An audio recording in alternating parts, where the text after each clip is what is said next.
Andir. Karepe piye iki? Ini gini. Iki pancen ketoke wis sengaja, Tru. Heeh. Iki pancen wis sengaja to gawe cintrakane Bapak Semar. Ndara Sedewa ditundung karo Ndara Werkudara, Prabu Puntadewa maringke pustaka Jamus Limasada karo Prabu Kresna. Ha? Ki aku nek nesu nguyuh sanggon-gon iki. Ya aja nguyuh sanggon-gon ora. Tielot apa? Tielot. Toilet. Tielot ora. Kon Sing nundung Ndara Werkudara. sing nundung Ndara Werkudara. Mula wektu dina iki Ndara Werkudara karo Prabu Baladewa menjadi terdakwa. Lho. Aku ngapa? As kowe kakane Kresna ta kowe? Kowe kakane Kresna, aku tak takon karo kowe. Ndarawati kan aman apa goblok apa ora? Lho aku ora ngerti. Sampeyan mriki sebabe dikanthi Prabu Ndarawati. Kon dadi seksi. Seksi yang mengatakan hal yang tidak nyata mendapat sanksi. Anda kesalahan. Melanggar pasal 521. Netra kocak ngundara Andir. Hidup nyomangolon saka wadanane rombranang. Apa itu, Tru? Menengo. Saling perkara iki. Petok, kowe iki ngopo? Sik, sirah sampean ngaling-alingi kok. Lho, kowe iki nesu sapa? Ndara Werkudara. Kok mandeng aku? Nuwun sewu, mestakane ngaling-alingi. Rada medun. Wah, edan. Nah, ngono. Oh, keduwuren. Sok kepras gundulmu atos. Petruk ngopo? Sampeyan ora rumangsa salah. Sampeyan ora rumangsa keliru, ya. Wah, Ora bawe-bawe.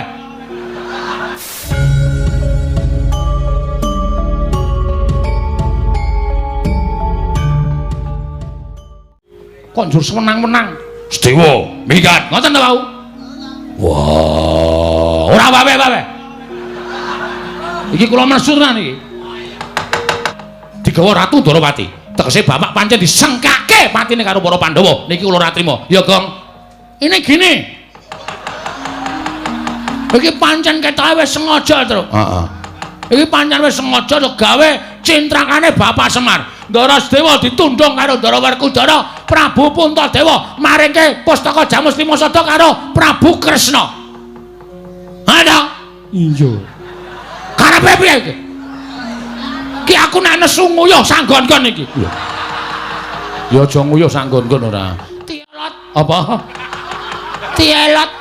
Toilet. Tielot ora. Ngarani kleru kok ora. Heeh. Niki pancen wis disengaja, jelas wis disengaja. Nek carane kaya ngene iki, aku ora trima. Aku ora seneng nek kahanane kaya ngene. Pancen niate arep gawe sengsarane Bapak Semar. Oke, ora masalah. Nek ngono wis ora aja ngelingi lelabuhane Bapak Semar. Tru, tanganmu ngene, Tru. Ya. Tanganmu ngene, Tru. Ya. Tak nggo mik. Oh ya. Ora aja ngelingi lelabuhane Bapak Semar. Muni kok muni. Mula kang sawe aku ora nrimake. Aku ora nrimake diatur ngersane Bapak Semar. Nek Pandhawa ora komplit, ora iso sowanen Karang Kajembel. Ndara Sedewa murca, Ndara Sedewa lunga. Sing nundung sapa? Sing nundung Pak Kos. Waduh. Sing nundung Ndara Werkudara. Heh. Sing nundung Ndara Werkudara. Gak, Bang. Sing nundung Ndara Werkudara. Sing nundung Ndara Werkudara. Mula wektu dina iki Ndara Werkudara karo Prabu Baladewa menjadi terdakwa. Lho. Aku ngapa? As kowe kakane Kresna ta kowe? Kowe kakane Kresna, aku tak takon karo kowe. Ndarawati kan aman apa goblok apa ora? Lho aku ora ngerti. Sampeyan mriki sebabe dikanthi Prabu Ndarawati. Kon dadi seksi. Seksi yang mengatakan hal yang tidak nyata mendapat sanksi. Anda kesalahan. Melanggar pasal 521. Pasal piro, Gong? 521. Apa kuwi? Dedak. Makan pitik. Iki kepiye? Ora kepiye-kepiye. Iki kanane kaya ngene iki nang nganti Pandhawa ora tekan Karang Kadempel tak etungi pirang dhewe foto pirang dina. Manut sedina rong dina. Niki kula wangsul. Kula bali. Ning nek nganti tak etungi mengke suruping Sang Hyang Surya manjing wonten ing njodhok sisih kilen munculing Candhe Ayu. Wonten ing antarisa ketingal kuning gemrining kaya kencana sinangling. Nek nganti Pandhawa ora rawuh ning Karang Kadempel terus terang terus Philip kula pokoke wangsul teng Karang Kadempel matur karo bapak. Liwat ngendi kok ngapike? Hah? Liwat ngendi? Terus kono belok kiri lurus wae. Kaya kertonyono. Cakepane ngono iki ta, Lurus kono belok kiri menggo wae ora. Ayo saiki nek ngono bali matur karo bapak. Andake bapak Pandhawa rojah raja ora komplit mergo gegeki benere dhewe, Pak.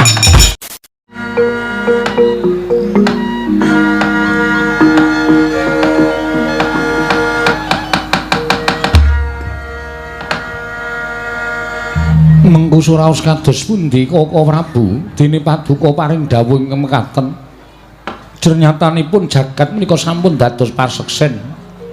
Ngibaratipun Pandhawa menika ngendika seklimah tindak sepecak mboten nate kantun tansah tetarosan lan paduka Kanjeng Koko Prabu. Paduka minangka dados surya pepajaring para Pandhawa. Paduka minangka dados panuntuning para Pandhawa. Tetela mekaten ya sing pangandika paduka.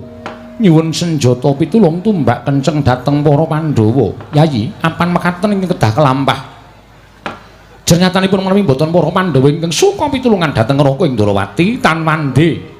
Samangke paduka Yai Prabu badhe mentala nyumurupi leburing Praja Indrawati. Krana saking menapa dene paduka paring dawuh mekaten, Yayi, mugi andadosna ing kawuningan. Sampun wonten 3 candretang lengan ingga dinten sakmangke menika negari Indrawati kados nampi welaking Jawata. Kathah para kawula ingkang enjing sakit sonten ketiwasan, sonten sakit enjing kapralaya. Mongko sampun boten kirang-kirang nggen kula ngrawuhaken para Brahmana winasis sewa sugata miyang para nipuna supados nambak rengkaning praja parandene katindakaken gagar wigar tanantuk karya. Mangsa kula ingkang sampun ngatetepaken ingkang Raka nglampahi prihatos. Wancinipun anggara kasih kula sarenalite sesemek ron raja mula bebantal bata sarembang. Wonten ing madyaning alam pasumenan kula nampi sasmitaning Jawata ingkang dumeling wonten ing Karna. Bilih negari Ndrawati saged waluya nirmala temah jati, jati temah mulya. Menawi para Pandhawa ingkang suka sakbiyantu bot repotipun ing Raka Indrawati. Nuwun pangapunten. Mboten nampi aku lara babar pisan dhateng ngaturipun Hyai Kresna babar pisan mboten. Nalika semanten kagiat raos semanipun ing Raka ing Mandura. Dupi kula tampi sowanipun kadang kula ing Ndrawati. Sareng kula dangu. Menapa ta sababipun Hyai Kresna taka sowan dhateng negari ing Mandura? Kanthi pegat-pegat aturipun Hyai Prabu Kresna piyambakipun matur dhateng Raka ing Mandura supados sakmangke ingkang Raka andherekaken sowanipun kadang kula Hyai Prabu Ndrawati dhateng negari Ngamarta. Kinarya saksi tama badhe aturipun Hyai Kresna ingkang tunduk paduka Hyai Prabu Samyaji. Sanget boten kinten menawi negari ing Ndwarawati ketaman pagebluk ingkang madal sairing usada. Yayi. Mboten nama kula badhe ngetingalaken labatanipun Hyai Kresna babar pisan mboten. Mboten nama kula badhe menika ngetok-ngetokaken lelabuhanipun Hyai Prabu Kresna menika babar pisan mboten. Namung sampun marambah makaping-kaping pendak-pendak Pandhawa nika nampi pepeteng Hyai Prabu Ndrawati ing saged madhangaken Pandhawa nampi ribet. Hyai Prabu Ndrawati ing saged mudhari ribet menika kala wau. Mila sampun satrepipun menawi paduka Hyai Prabu tumunten suka sakbiyantu dhateng kadang kula Hyai Prabu Kresna. Koko Prabu wonten dawuh. Ing kanyatanipun Pandhawa mboten badhe selak. Namung gandeng Pandhawa menika gangsal cacahipun. Menawi keparenga sakmangke paduka Kanjeng Koko Prabu suka paring dawuh tumunten ingkang rayi Ngamarta. Saged badhe sakbiyantu dhateng bot repotipun kadang kula ing Ndrawati Koko Prabu Kresna wonten paring dawuh kula sasangga runggi ora usah tida-tida penggalih Hyai Prabu Ndrawati itu muli aturna apa ingkang mbok perlokake lan apa ingkang mbok bakal mbok gunakake kinarya maluyakake Projeng Ndrawati. Matur marang Kyai Prabu Darma Aji. Siadi wis kalilan Purbawasesa. Koko Prabu ngestaken dawuh. Ya, Yayi. Wale-wale menapa? Negari Ndrawati ing Taman Pegebluk menika kala wau saged waluya nirmala temah jati, jati temah mulya. Menawi para Pandhawa ingkang suka sakbiyantu inggih menika kula nuwun sewu. Maringaken pustaka Jamus Myang Jimat Lima Sada. Badhe kula boyong dhateng negari Ndrawati kinarya tumbal wadaling praja. Yayi Prabu, seru sanget panyuwunipun Raka Ndrawati gandeng. Kula mangertos bilih pustaka Jamus Lima Sada menika daya piyandeling para Pandhawa. Piyambak menika kekiyatanipun para kadang-kadang kula para Pandhawa. Namung menapa inggih paduka badhe mentala nyumurupi rubuhing Projeng Ndrawati ingkang kanyatanipun rinten pantraning dalu nata Ndrawati menika boten kendhat tansah netepi dhateng kewajiban kula minangka dados panuntuning kadang-kadang kula para Pandhawa. Koko Prabu wonten timbalan menawi dipun keparengaken kula badhe tetarosan lan kadang-kadang kula jernyatanipun kula boten gadhahi Purbawasesa tumraping pustaka Jamus Lima Sada krana menika boten kula ingkang handarbeni nanging kadang kula Pandhawa gangsal cacahipun ugi gadhahi Purbawasesa sami kaliyan ingkang rayi ngamarta tumrap pusaka Jamus Lima Sada menika langkung prayogi Yayi Werkudara. Nggih. Monggo penemuning Siadi kepiye Dimas? Yen pancen Ndrawati kudu ditumbali nganggo pusaka. Tumrap Werkudara penemuku ngene. Pandhawa isa kaya ngene sega panuntuning Kresna kakangku. Pandhawa isa mukti. Mulih yen to dikerta aji, nggone Pandhawa bakal males kabecianing Ratu Ndrawati. Tak kira ora bakal bisa dikerca aji nganggo akeh brana picis. Mula tumrap Werkudara upama kudu ngamarta ingkang rubuh. Upama kudu Pandhawa ingkang sirna nanging Ndrawati wilujeng niskala tumrap aku ikhlas. Werkudara mangkono penemuning Siadi. Ya Arjuna kula nun maring adhawuh. Siadi darbe penemu apa? Koko Prabu menawi tela menika dipun betaken dening Koko Prabu Ndrawati. Monggo kula aturi maringaken babagan perkawis para Pandhawa sak mangke gampil ing langkung prayogi netepi dhateng kewajibanipun para Pandhawa ingkang sampun dipun utus dening para Jawata kinarya tetulung dhateng sak pepadaning gesang wonten ing jagat raya menika. Koko Prabu kadangku panengah ya becik apa ngangsir aturake kelawan pun Kakang. Koko Prabu kasinggihan mekaten nakula mboten badhe gadah atur ingkang kathah namung jumurung dhateng kersanipun kadang-kadang kula sepuh dayanipun Kakang Mas Yodipati, Kakang Mas Panengah kula ndereke mawon Koko Prabu. Sadiwa kula maring adhawuh Siadi ingkang adat sabene darbe atur ingkang langkung prayoga maradagi matur marang pun Kakang dipun parengaken Koko Prabu. Iya ndak keparengake Dimas. Sigra-sigra yen pramana kanca sigra rakit nawang sesangka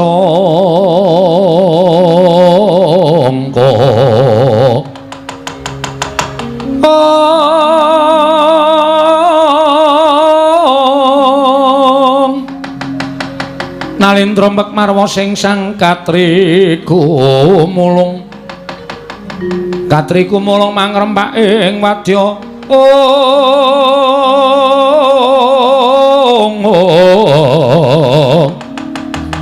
Kurta kurore kagiri-giri Ronanggono magawiya gelari rawang-wang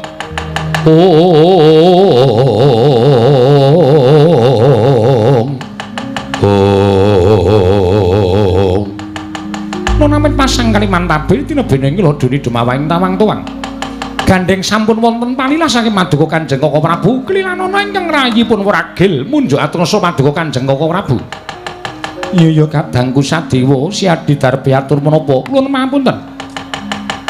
Sewu-sewu kalampatanipun ingkang rayi tadah wadana menawi pemanggihipun ingkang rayi Ragil menika radi benten kan pemanggihipun kadang kula Kakang Mas Panenggak tuwin Kakang Mas Panengah. Krana kula nggadahi pemanggih piyambak Koko Prabu. Penemuning Siadi kepiye Dimas Mara diagi aturna marang pun Kakang. Kula nuwun sewu. Ingkang sepisan ngengi babakan pustaka Jamus Miang Jimat Lima Sada. Koko Prabu kedah inget.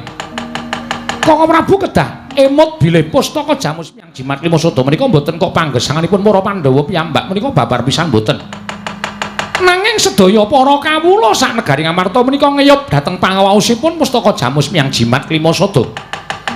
Mila menawi negari menika kecalan pustaka Jamus Miang Jimat Lima Sada tan wande badhe kathah sangganing para kawula ingkang samya nungsang puyang budel bingung gesangipun satemah nandhang kacintrakan agengipun badhe wonten inggih menika lelampahan ingkang gegirising tumandu wonten negari Ngamarta.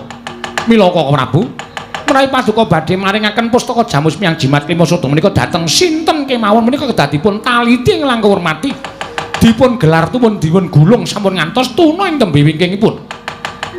Sedewa kula maring adhawuh nanging kang ngampil pustaka Jamus Miang Jimat Lima Sada kuwi Koko Prabu Ndarawati mongko bakal digunakake kinarya nambak welaking jagat ing tumandu ana ing Projeng Ndarawati. Apa kaya ngono kuwi ora jeneng tetulung marang sak pepadane. Kula nuwun sewu menawa paduka badhe ngikhlasaken negari Ndarawati reja mulya ayem tentrem nanging paduka kecaran pustaka Jamus Miang Jimat Lima Sada wekasan nyengsarakaken sedaya para kawula sak negari Ngamarta. Kula nuwun pangapunten lho. Mboten ateges kula menika badhe nyentrulani rembakipun Koko Prabu Ndarawati menika babar pisan mboten jer menika kadang kula werda ing mesinipun kula tansah ngestu padha.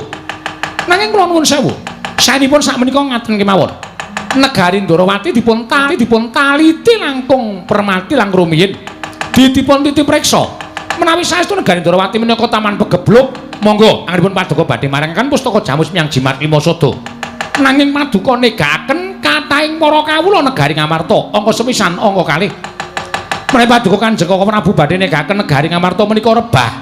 Lajeng aginanipun menapa Pandhawa anggenipun namangun negari Ngamarta tuwin dados pepayunging para kawula sanegari Ngamarta. Menawi paduka ngiklasaken pejahipun para kawula nanging paduka ngawrataken dhateng kawontenan negari Ndarawati.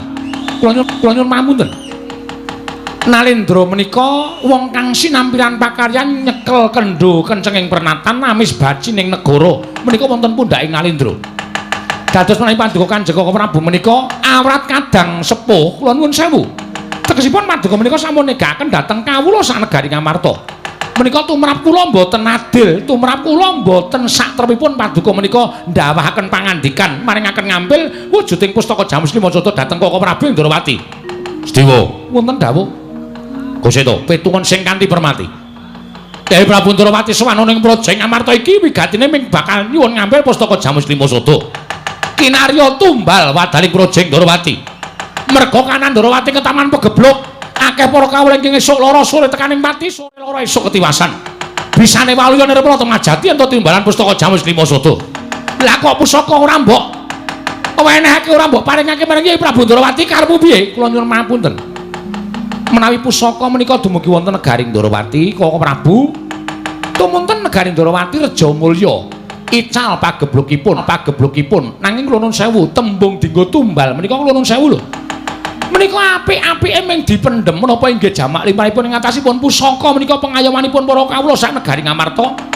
Kok namung badhe dipun dadosaken tumbal wonten negari Ndarawati tumunten sak mangke pusaka mboten wangsul malih. Ing mekaten negari Ngamarta badhe remuk-rempu dados bubuk. Kula ingkang mboten ngiklasaken lan kula ingkang badhe anggondheli pusaka menika. Gusti. Yen ngono sing dadi pepalang Kyai Prabu Ndarawati iki Sedewa. Nuwun pamunten, kula mboten dados pepalang. Kula namung matursanipun Kanjeng Koko Prabu Puntadewa, saenipun negari Ndarawati menika dipun teliti rumiyin. Menapa inggih ketaman pegebluk menapa mboten? Lah nek tembungmu sing kaya ngono mau cetha, yen to kowe ora percaya marang Kyai Prabu Ndarawati, mboten perkawis pitados. Nuwun sewu lho. Namung sak menika saenipun dipun teliti, mergi sak menika nuwun sewu mboten kula menika badhe wonten lan Koko Prabu Ndarawati. Menika mboten, sak mangke menika kathah wong ngapus-apus ngaku sedulur ning saktenane mungsuh, ngaku kanca ning tega nyuduk saka mburi menika kathah sanget. Mila kula nuwun sewu menawi paduka Kanjeng Koko Prabu Ndarawati badhe nyuwun ngambil pustaka Jamus Miang Jimat Lima Sada, kula nyuwun pamunten menawi kelilan kula badhe nitik rumiyin wonten negari Ndarawati. Wah, yen ngono cetha banget yen to kowe iki ngiwakake marang Kyai Prabu Ndarawati. Kowe ora percaya marang Kyai Prabu Ndarawati? Mbok Senggayai Prabu Ndrawati iki panjal maning mungsuh. Kula mboten matur mekaten, namung dipun parangaken kula menika cubriya dhateng sinten kemawon. Kedung jero iso dijajaki ning nuwun sewu, ati ning menungsa sapa sing ngerti. Kula nuwun pangapunten lho menika. Dewa. Punten dawuh. Wah. Nderweteh ya bedan sewu nebuk pategalan. Ndrawili kaya grojokan ucapmu, Dewa. Kula wonten dawuh, Mas. Aku Janaka Nekula mbarep wis padha sarujuk menehake pustaka Jamusli Masada marang Kresna kakangku. Lah kok dadi kowe kaya wong bocah pinter dhewe ngantaraning para Pandhawa. Kowe kaya wong sing ngerti marang kahanan sing durung kelakon. Keminter kemewat ucapmu kaya wong regem jimat kaya wani dilat wesi abang. Kowe iki ming bayi wingi sore kowe enom dhewe ana ing negara Ngamarta. Oh, perangan Pandhawa sing enom dhewe ning bola-bali mesti kowe gawe kisra, bola-bali mesti gawe geger. Papunten, Mas. Kula mboten badhe damel kisra. Kula mboten damel geger, namung kula ngemutaken dhateng kadang-kadang kula sepuh. Wong gerang-gerang kok dimutke iki piye? Kowe iki bola-bali mesti kaya ngono lho, Dewa. Kowe iki mesti nyuntulani lembaga Nyai Prabu Ndrawati. Kowe ping pira nyuntulani rembuke Nata Mantra Prabu Baladewa? Kowe iki ora rumangsani nom dhewe, ning rumangsa kaya wong pinter dhewe. Wah, Dewa. Wonten dawuh. Ora sandadakaken gunem sing tanpa guna. Saiki tak jaluk ucapmu. Inggih, kula kadhawan menapa? Tak dangu. Kakang Mas badhe ndangu menapa? Pustaka Jamusli Masada digawa Kresna kakangku. Entuk ora? Inggih. Inggih. Inggih piye? Inggih nyuwun pangapunten menawi sedaya maringaken nuwun pangapunten kula mboten, Mas. Wah, mboten piye? Kula mboten ikhlas. Lah, kuwi tegese kowe dadi pepalange Nyai Prabu Ndrawati. Yen kowe dadi pepalange Nyai Prabu Ndrawati tegese kowe ora nitek marang kabejane Nyai Prabu Ndrawati. Wong sing ora tau ngerti marang kabejane liyan kuwi mung kowe, Dewa. Wis ping pira Pandhawa diewangi karo Kresna? Pandhawa dipadhangake, Pandhawa dituntun karo Kresna kakangku. Ming nyilih pustaka Jamusli Masada wae cangkemmu cerewet. Nah, cangkeme cerewet senengane. Bayi wingi sore seneng. Ora bumenika ngendika napa? Aku nek nesu sok ora cetha. Wong kadang-kadange tuwa kabeh padha ngerti, padha sarujuk. Meneke pustaka Jamusli Masada kok bayi wingi sore dadak kokan cangkem ora. Iki Kresna, inggih kula ngertos menika kok Prabu Ndrawati. Lah kene ngerti. Apa ing atase Prabu Ndrawati ki nyuwun ngambil pustaka Jamusli Masada? Kinarya tumbal wadaling Praja Ndrawati kok ora entuk. Nuwun mapunten menawi dienggo tumbal menika namung dipun pendhem. Oh, dipendhem apa ora Kresna? Inggih. Oh ya wis. Mau ki aja omong nek aja dipendhem ngono. Masa tak takoni kok dipendhem kok nggih. Inggih nyatanipun badhe dipun petak wonten alun-alun negari Ndrawati oh Prabu. Lah, kuwi ming dipetak ora dipendhem. Nuwun mapunten dipun merapaken ming dipetak ora dipendhem. Nuwun mapunten dipetak menika saminipun sami kemawon dipendhem. Oh padha to? Sami. Beda kata-kata. Inggih. Wah. Ya ngandani lho. Dipendhem niku bakal dibalekake. Nuwun samapunten dipun konduraken benjang menapa? Sing jeneng apa-apa menika dipendhem wis ora bakal bali meneh. Dewa. Wonten dawuh. Pisanji iki aku nanting karo kowe. Inggih. Wis sarujuk apa ora? Nggih nyuwun mapunten. Nyuwun mapunten, Mas. Ayo kaki muni ora. Kowe muni ora sarujuk tak saut tak banting mudar kowe. Kapok kowe. Wis senengane nek nganti disaut dibanting cilaka. Muni iya ngono iki kok piye to? Nggih, nyuwun mapunten mboten saged. Piye? Mboten saged. Kepiye? Kok Prabu kendel mawon to? Kendel mawon kajenge Werkudara kemawon. Aku melu esmosi aku. Menapa? Melu esmosi. Ora iso omongane kok senengane aneh-aneh ora. Kepiye? Kepiye? Iya, mboten mareng, kula mboten maringaken, kula mboten nyaosaken. Lho, nek ngono wani karo kadangmu Werkudara. Kula mboten badhe wonten Kang Mas Werkudara ingkang kula ajri piyambak menika Kang Mas Werkudara. Nek kowe wedi ora sawangsulan pusaka men diboyong karo Kresna kakangku. Mboten saged. Wah. Mulya pisan gas. Mboten saged kaki mulya pisan gas. Sedewa mbok aja ngono, kowe ngerti watake kadangmu panenggak. Nek nganti nesu malah kriwikan dadi grojokan, geguyon dadi tangisan. Iya. Munia. Ayo munia kowe saiki. Inggih kula nyuwun pamunten. Kula paripaksa tetep mboten saged. Wah, ora iso. Mboten saged. Ora minggat aidak mutar kowe.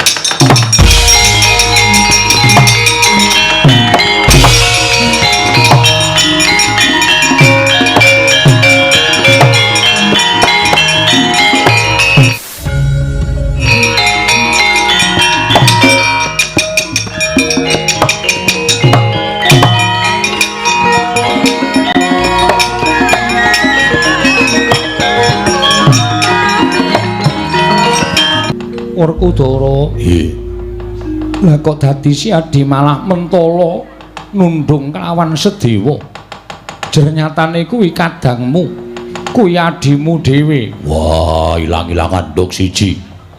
Tinimbang aku dadi wong tuwa dipaidu karo Adi. Kadang Taruna ora pisan ora pindho Sedewa mesti nyentulani rembuke wong gerang-gerang. Yen dinengke ndak gembelo sirahe gleleng pacahe. Wis ben minggat yo ben. Dimas yen ngono Pandhawa kurang siji, Pandhawa gutang. Pandhawa ora jangkep 5. Wah, mengko golek cah-cah kuwi. Cah-cah sapa Werkudara kok cah-cah? Nggo ganep para Pandhawa. Nekula kurang siji Sedewa, tegese Pandhawa ora diakoni dening jagat yen to araning Pandhawa 5. Ya wis ben. Mengko golek sing biya warake saiki arane ora Pandhawa 5 ning Pandhawa 4. Werkudara ku suwe ngawur omongane.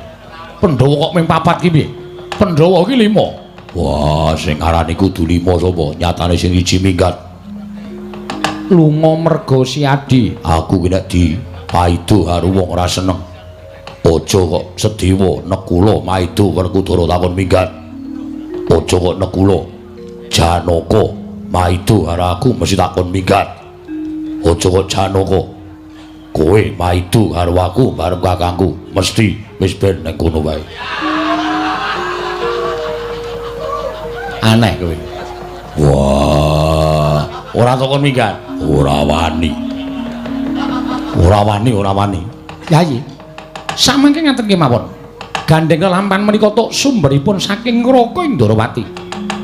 Mila menawi paduka Yayi Prabu tumunten maringaken pustaka Jamus Klima Sada dhateng Ngraka Indraka. Pusaka tumuli badhe kula tampi. Sasampunipun kula nampi pusaka, kula nyuwun pamit wangsul dhateng negari Indrawati. Menawi negara Indrawati sampun ketingal padhang, pusaka kula kunduraken kula ingkang upaya kadang kula Sedewa. Badhe kula ripis pados wangsul dhateng negari Ngamarta. Koko Prabu, pangandika Maduka dipun mirengaken sangya para punggawa nayaka sak negari Ngamarta. Mila sampun lincat menapa ingkang sampun Paduka ngendikaaken, kula mboten badhe atur dura dhateng Paduka Yayi Prabu Darmakusuma. Dipun sekseni para kadang Pandhawa ing sami lenggah wonten negari Ngamarta tuwin para nayaka punggawa. Menawi Ndrawati sampun ketingal padhang, tumunten kula badhe angupaya wonten pundi dunungipun kadang kula ragil. Koko Prabu menawi tetula mekaten Werkudara Janaka Nekula seksenana Dimas pustaka Jamus Klima Sada ndak paringake marang Koko Prabu Ndrawati kinarya tumbal wadaling praja. Yo barep kakangku aku mingkari manut Koko Prabu kula semanggaken. Sabanjure Kyai Prabu Ndrawati apa tumriko ndur marang Praja Ndrawati. Kasinggihan Koko Prabu. Lah kusik pun kakang terus piye? Koko Prabu sawetawis lenggah wonten ing mriki. Nuwun sewu mboten ateges kula menika kirang tata krami dhateng Paduka Kanjeng Koko Prabu. Nanging Paduka kula agem kinarya tanggelan. Lho, tanggungan piye? Sampun ngantos samangke kula menika kininten atur dura dhateng Kyai Prabu Darmakusuma. Sasampunipun negari Ndrawati menika ketingal padhang, tumunten kula wangsul dhateng Praja Ngamarta sesarengan ngupaya wonten pundi dunungipun kadang kula ragil. Ngono Kresna. Inggih. Yo, Yen pancen kaya ngono pun kakang mung kari manut. Yayi tumuli kula aturi maringaken daya-daya kula nyuwun pamit. Monggo Koko Prabu kula aturi nampi pustaka Jamus Miyang Jimat Kelima Sada.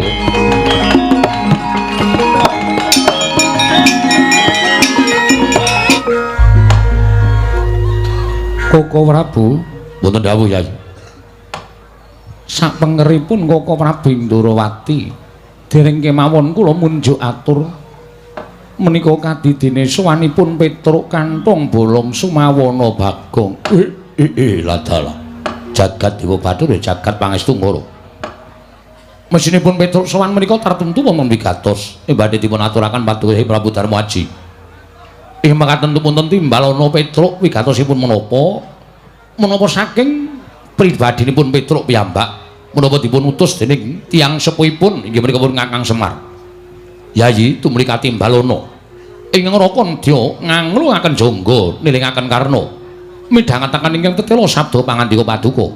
Koko Prabu kasinggihan mekaten Petruk Kanthong Bolong Rarja sapraptamu Panakawan nunamit pasang Kalimantabe tinebena ing Lodoni dumawahing tawang tuwang linepatna ing tulak manung sewu kalapatan diagung pangaksama paduka menawi wonten kiranging tata krami anggen kula sowan ngersa paduka Gusti kula ingkang sinuwun kepareng kula ngaturaken sembah sumengkeming mahabekti kula katur sinuwun.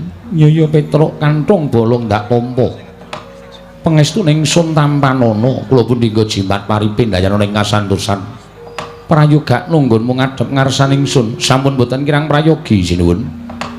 Panakawan Bagong padha Rarja sapraptanira berkah pangestunipun sinuwun Prabu Darma Kusuma winantu ing suka basuki sowan kula tebih saking Sambikala kepareng kula ngaturaken sembah sumengkeming pangabekti kula kunjuk sandhap padha paduka Gusti kula Sang Nata.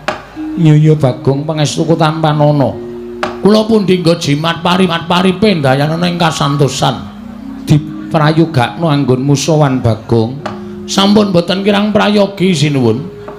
Petruk Kanthong Bolong padha Rarja sapraptamu pangestunipun sinuwun Mandura wilujeng bekti kula kunjuk. Ya Petruk pangestuku tampanana kula pun dinggo jimat paripin dayana ing kasantosan.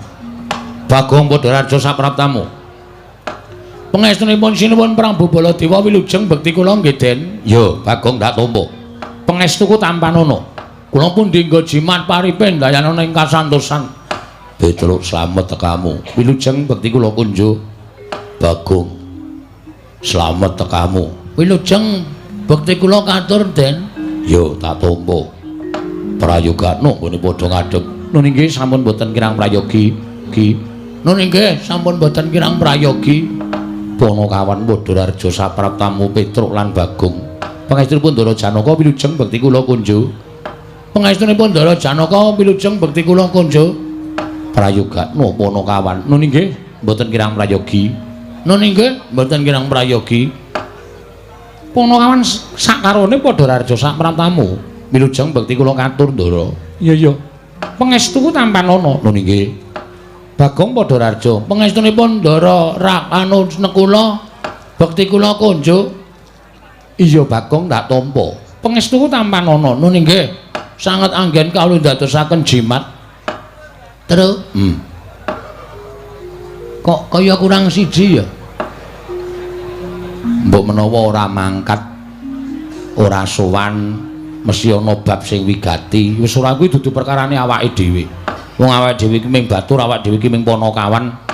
Ana priyagung sing ora tindak sowan ngersaning Sun Prabu Darma Kusuma iki mbok menawa ana bab sing wigati. Mula iki ora usah dadak dadi pikirane awake dhewe sing bakal awake dhewe diutus bapak sowan ing negara Ngamarta. Siap. 87, 86, 86. Ngawur, urung kok wis 87 denggonmu. Kelahiranmu. Panakawan wonten dawuh sinuwun. Ana wigati apa Panakawanmu ora gage matur marang panjenengan ingsun. Kepareng munjat ngersa paduka Gusti kula sanata menawi wonten lepatipun ingkang putra Anabdi Petruk nyuwun pangapunten. Iya Petruk ora dadi ngopo nun inggih. Kepareng radi maju anggen kula ngabiyantara sinuwun. Iya Petruk ndak keparengake.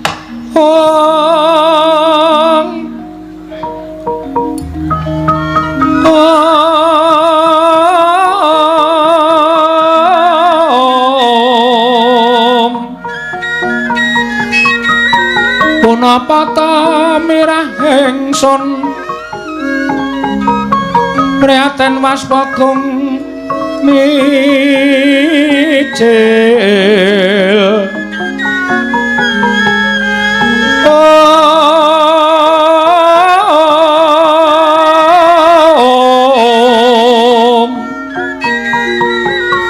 Tuda tanpa karya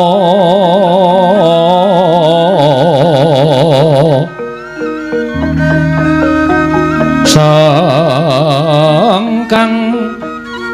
rinemekan Gusti gelung rena sak sekarnya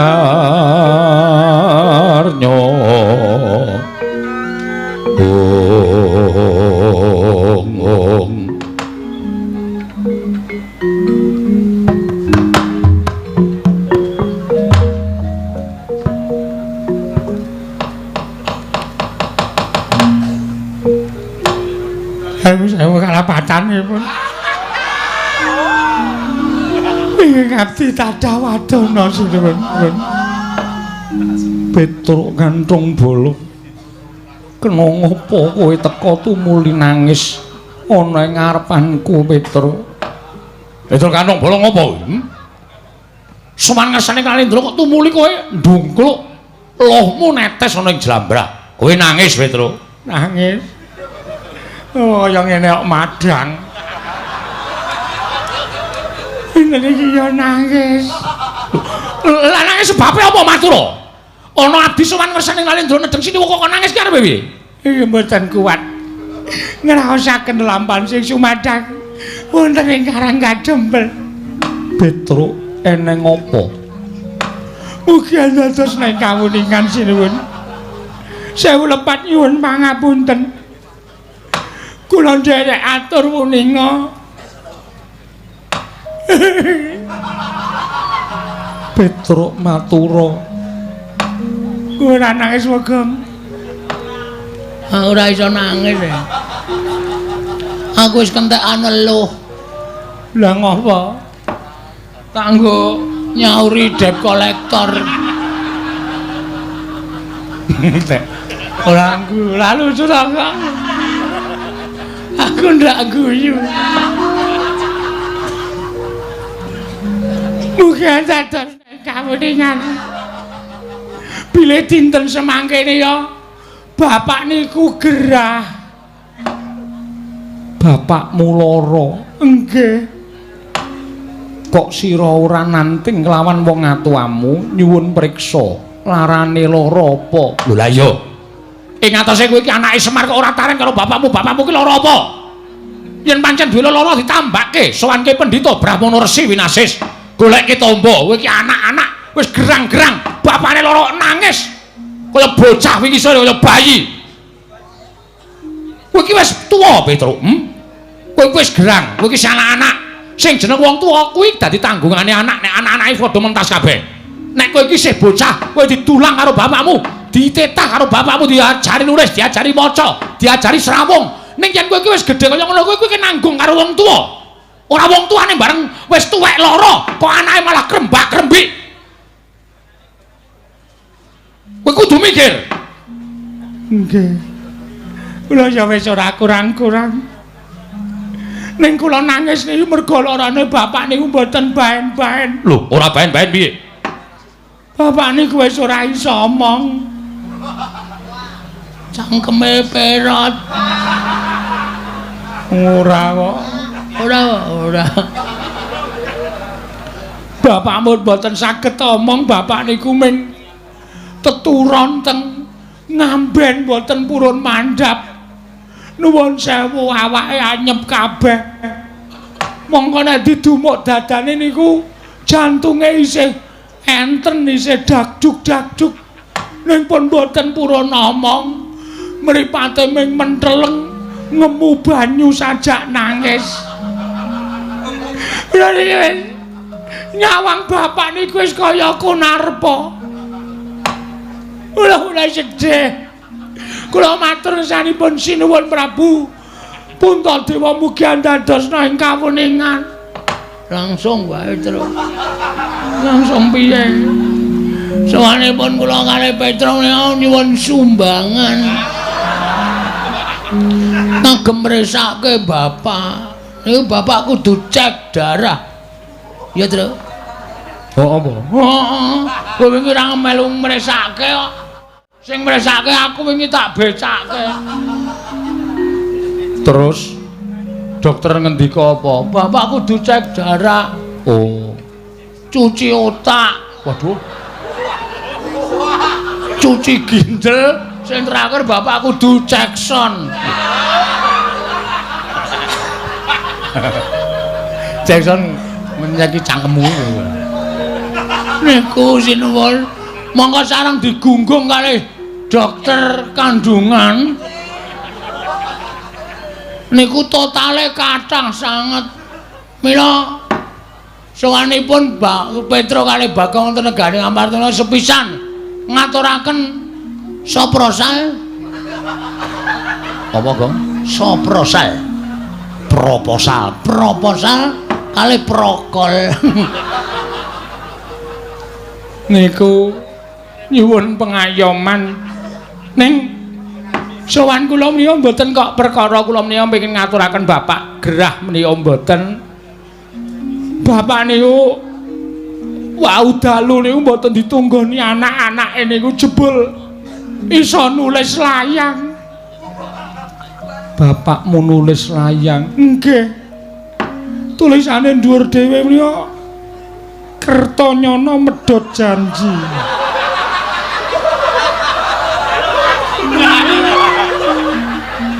Masa bapak njaluk lagu terus?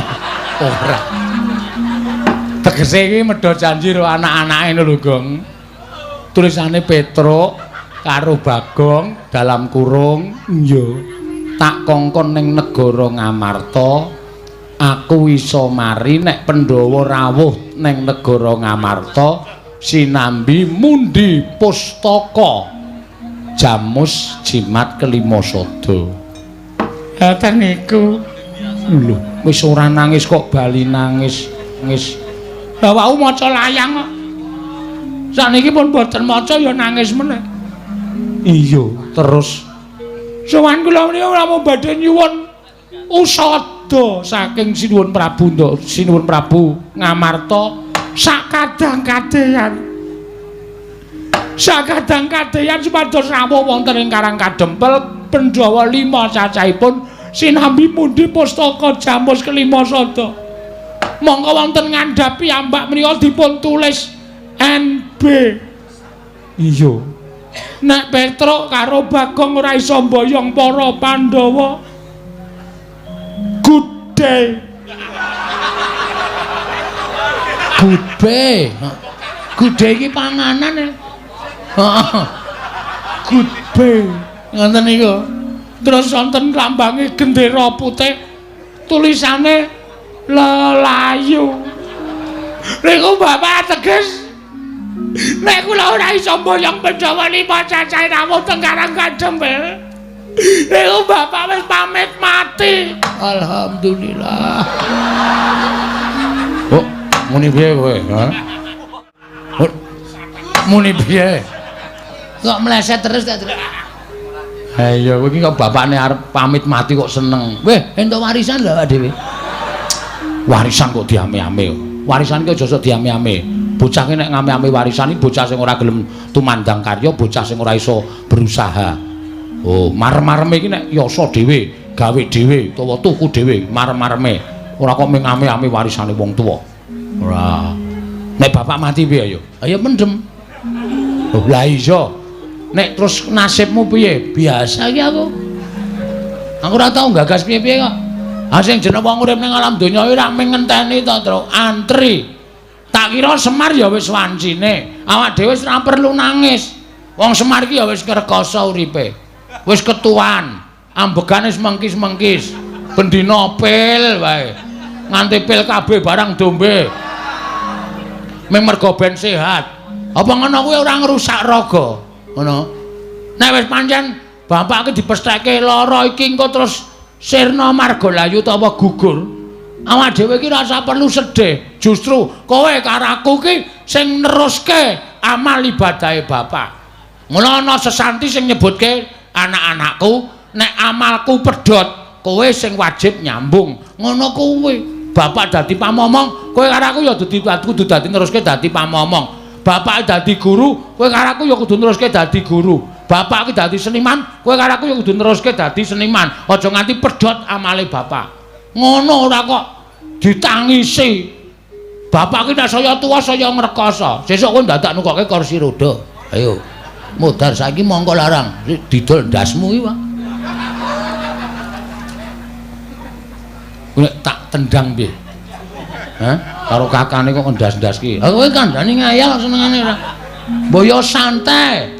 Nek pancen dipestheke saiki matur Ndara Puntadewa, nek Ndara Puntadewa kersa rawuh, dinteni nang Karang Kadempel sinambi nunggu bapak. Ngono. Lese jam pira? Mula nek kok bapak ki isih iso nganu, apa isih iso bergerak, kowe golek mangsi, jempole bapak dikai mangsi terus engko awak dhewe sing nulis surat dhewe, petruk bagiane semene, garing bagiane semene, bagome, terus dicap nggo jempole Semar. Duk, wis sah milik kita. Kita foya-foya. Anak apa ya? Anake Semar.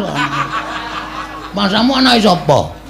Ha iya ning ya kowe kok banget ora. Rasa ditangisi, wis men ra apa-apa. Ora mung Semar. Kowe iso ya ngono to. Kowe iso nek tuwa saya ya lara. Anakmu ya do nangisi kowe. Aku ya ngono. Aku iso saya tuwa ya lara. Lho, dalane wong dipundhut karo sing gawe urip ki dhewe-dhewe. Lho, Semar diparingi lara. Terus engko malaikat tekan njabut Semar. Oh wis awak dhewe ora iso nggodheli, bakar ngulyak malaikat. Ha. Mbok nganggo pikiran terus nek omong. Sik gong aku tak matur sinuwun Puntadewa iki kersane piye? Kersa rawuh ning Karang Kadempel apa ora? Petro dalem upama Pandhawa sowan ning Karang Kadempel, Pandhawa ora ganep. Kok iso? Iya Petro, krana Sedewa dina iki murca. Lho. Ndara Sedewa murca? Iya Petro. Murcane sebab apa? Mergi menapa? Murcane Sedewa merga nggondheli pustaka Jamus Kelima Sada nggone bakal ndak caosake marang Koko Prabu Ndarawati. Lho, mangke Sinum Prabu Ndarawati mboten lenggah teng mriki kok. Nembe wae jengkar nggawa pustaka Jamus Kelima Sada, mula yen Pandhawa sowan gotang loro ora bisa mbaya pustaka Jamus Kelima Sada lan Sedewa ya ora ana. Waduh, Gong. Mati tenan Semar. Ya wis ayo mulih tuku peti sisan. Kowe kok bingung ta ngapa to? Gawe santai lho. Gawe santai lho. Waduh gayane kok logatmu iki lho. Lho ya apa sih? Nyapa terus nyapa. Nyapa kampleng modar ora. Kok iso diasta Sinuwun Ndarawati?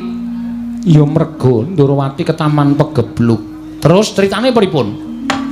Pustaka Jamus Kelima Sada arep tak paringake marang Koko Prabu Ndarawati Werkudara sarujuk Janaka sarujuk Nekula ya mathuk nanging Sedewa ingkang darbi atur Sedewa dhewe ingkang ora sarujuk marang karsaku nggone nyaosake pustaka Jamus Kelima Sada.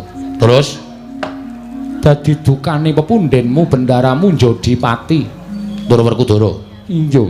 Terus Sedewa didukani ndaramu Werkudara apa dene ndaramu Mandura Koko Prabu Baladewa ora kuat ngampet murkaning ati ndaramu Jodipati wekasan kawiyos pengendikane Sedewa ditundung minggat dening ndaramu Werkudara Petro Jaja muntap lere kinetap duka yayasinipe Netra kocak ngundarandir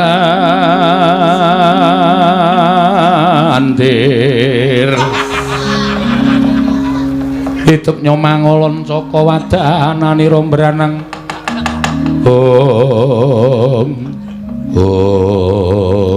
Ngapa Tru? Menengo saling perkara iki. Lah kok dadi kaya ngono kelakuane.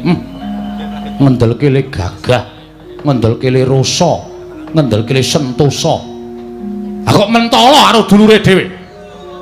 Ingkang mestine Ndara Sedewa iki dadi jangkeping Pandhawa sowan ning Karang Kadempel. Ning kok mergo saka nuruti karo mubal babaling nepsu. Ora gagas kuwi kulawargane, ora gagas kuwi adine. Kok wani nundung karo Ndaraku Sedewa? Betok, kowe iki ngopo? Sik, sirah sampean ngaling-alingi kok. Lho, kowe iki nesu sapa? Ndara Werkudara. Kok mandeng aku? Nuwun sewu, mestakane ngaling-alingi. Rada medun. Wah, edan. Nah, ngono. Oh, keduwuren. Sok dikepras gundulmu atos. Petruk ngopo? Sampeyan ora rumangsa salah. Sampeyan ora rumangsa keliru, ya. Aku klerune nggo napa? Luputku nggo nendi? Sampeyan nundung Ndara Sedewa. Dasarmu apa sampeyan nundung Ndara Sedewa? Mergo Sedewa ora manut karo aku. Apa kabeh kulawarga kudu manut karo sampeyan? Apa sampeyan ki rumangsa bener dhewe, ya? Eling, Mas. Bener menika werna telu. Benere dhewe, bener bebrayan, benere sing gawe jagat. Benere dhewe niku tumrap sampeyan bener, tumrap wong liya ora bener. Benere bebrayan niku saiki iya, sesuk ora, saiki ora, sesuk iya. Niku wah gingsir. Bener sejati niku benere sing gawe urip. Mula aja sok benerke awake dhewe. Ning ngetungen bener ora tumrape wong liya. Ndara Sedewa niku adimu, tur niku beda ibu karo sampeyan. Wajibe nek beda ibu karo sampeyan, sampeyan niku ngayomi karo adimu ku alon, tresnanara ngungkuli adimu dhewe. Kok njur semenang-menang. Sedewa, minggat. Ngoten ta, Pak? Wah, ora bae-bae. Iki kula maksud tenan iki. Kelengkapaning kok kata-katamu kok meneng wae iki. Kompliting Pandhawa niku dumunung tanggung jawabe ana Petruk, ana Bagong, ana Gareng, ana Semar. Nek Pandhawa gotang niku sing diseneni karo dewa niku Semar, Gareng, Petruk, Bagong. Mergo ora iso ngreksa marang para Pandhawa. Monggo niki dibutuhke karo bapak. Pandhawa 5 dibutuhke karo bapak supaya rawuh teng Karang Kadempel. Sampeyan undung Ndara Sedewa. Mula nganti Pandhawa menjang kepapat, nek Pandhawa ora komplit, ora kelakon sowan teng Karang Kadempel. Bapak sedo. Tegese sing dadi jalaran sedane bapak sampeyan. Wah, kurang ngerti apa-apa. Lho, mbok dipersake mripate. Rek. Ora ngerti apa-apa piye? Nuwun sewu lho, sing dadi jalaran sampeyan. Ora ngerti kencang ki puling lelakone bapakmu. Bapakku lara. Isane mari Pandhawa rawuh teng Karang Kadempel 5 cacahe sinambi mundi pustaka Jamus Lima Sada.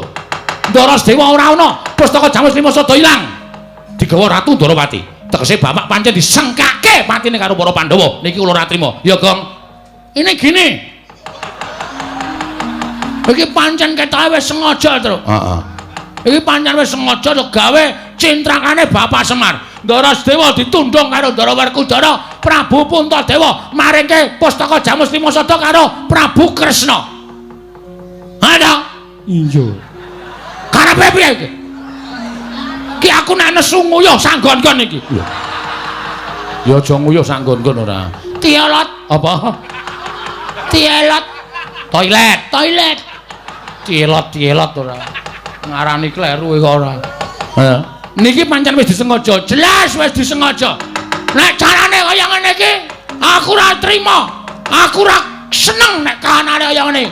Pancen niate arep gawe sengsarane Bapak Semar. Oke, ora masalah. Nek ngono wis ora aja ngelingi lelabuhane Bapak Semar. Tru, tanganmu ngene, Tru. Ya, bisa.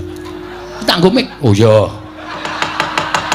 Ora aja ngelingi lelabuhane Bapak Semar. Muni kok muni. Mula kang sawe aku ora nrimake. Aku ora nrimake diatur ngersane Bapak Semar. Nek Pandhawa ora komplit, ora iso sowan ning Karang Kadempel. Ndara Sedewa murca, Ndara Sedewa lunga. Sing nundung sapa? Sing nundung Pak Kos. Waduh. Sing nundung Ndara Werkudara. Sing nundung Ndara Werkudara. Gagong. Sing nundung Ndara Werkudara. Sing nundung Ndara Werkudara. Mula wektu dina iki Ndara Werkudara karo Prabu Baladewa menjadi terdakwa. Lho. Aku ngapa? As kowe kakane Kresna ta kowe? Kowe kakane Kresna, aku tak takon karo kowe. Ndarawati kan aman apa goblok apa ora? Lho aku ora ngerti. Sampeyan mriki sebabe dikanthi Prabu Ndarawati. Kon dadi seksi. Seksi yang mengatakan hal yang tidak nyata mendapat sanksi. Anda kesalahan. Melanggar pasal 521. Pasal pira, Gong? 521. Apa kuwi? Bedak. Makan pitik. Iki kepiye? Ora kepiye-kepiye. Iki kanane kaya ngene iki nang nganti Pandhawa ora tekan Karang Kadempel tak etungi. Pirang dhewe wektu pirang dina. Manut sedina rong dina. Niki kula wangsul. Kula bali. Ning nek nganti tak etungi mengke suruping Sang Hyang Surya manjing wonten ing njodhok sisih kilen munculing Candhe Ayu. Wonten ing antara iso ketingal kuning gemrining kaya kencana sinangling. Nek nganti Pandhawa ora rawuh ning Karang Kajempel terus terang terus Philip kula pokoke wangsul teng Karang Kadempel matur karo bapak. Liwat ngendi, Gong, apike? Hah? Liwat ngendi? Terus kono belok kiri lurus wae. Kaya kertonyono. Cakepane ngono iki ta, Tru. Lurus kono belok kiri menggo wae ora. Ayo saiki nek ngono bali matur karo bapak. Andake bapak Pandhawa roja raja ora komplit mergo do gegeki benere dhewe, Pak.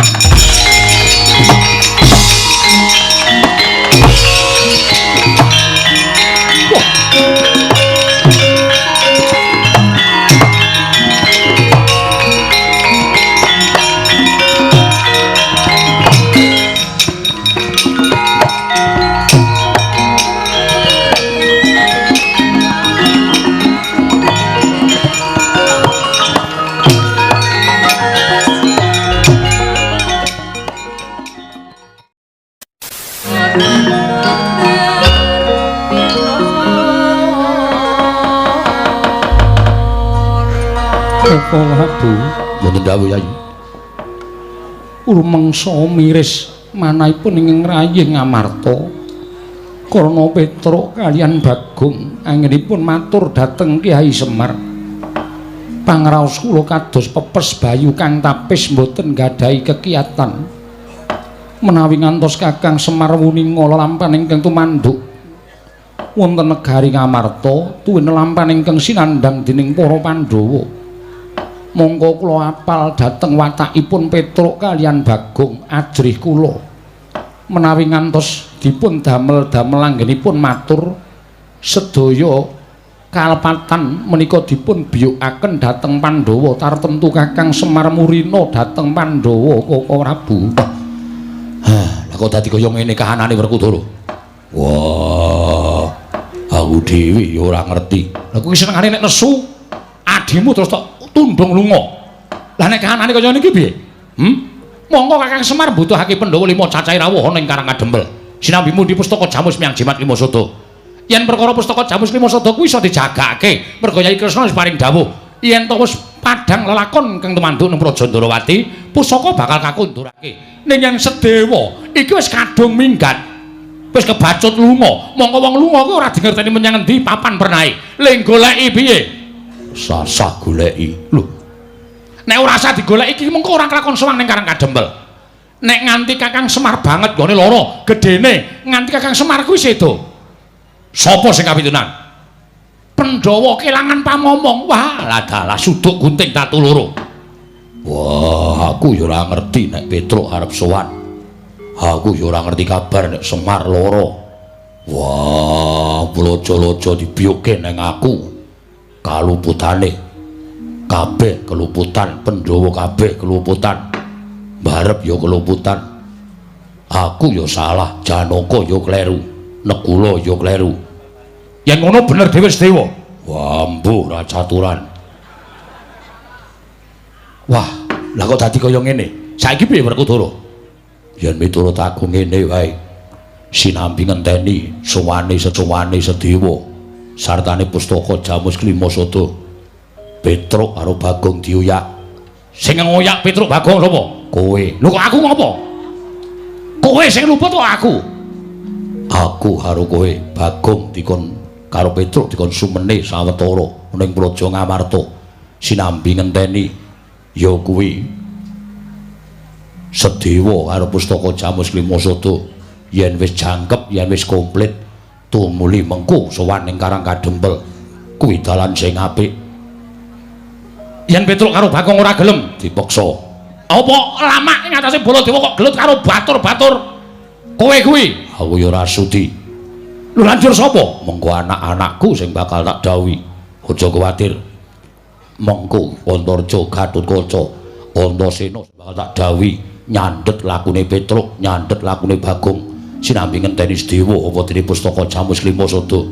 Werkudara penemu ingkang mengkono mau tak kira luwih prayoga. Tegese supaya kabeh mlaku kanthi becik ning aku njaluk ya Dimas nggonmu dawuh kelawan anak-anakmu aja nganti nyikara kelawan Petruk lan Bagong.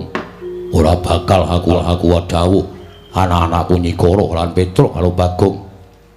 Sing becik-becik wae itu manjane laku. Ya Dimas Werkudara. Nah itu lho mekaten Yayi. Sampun wonten margi ingkang sae. Tumulun sakmangke kelilanana ingkang loko madal pasilan. Babar pisan sampun paripurna. Madyan pepanggihan Datulaya Kaka Prabu ingkang rayi nedya kundur ngedaton Arjuna wonten maring adawu. Budhana kang padha seba ingsun kundur ngedaton kawula nun marmadal pasilan. Sing ati-ati aja kaya bocah cilik Dimas Arjuna. Kaya wis ora ana dawuh maneh.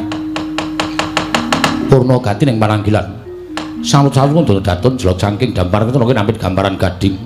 Kadhiraken sangganing Promban Cedhi manggung ketanggung Joko Paloro ingkang sami ngampil upacaraning Prabun. Kawis tinggal saking Mandura tindaknya Sri Naranata. Lamun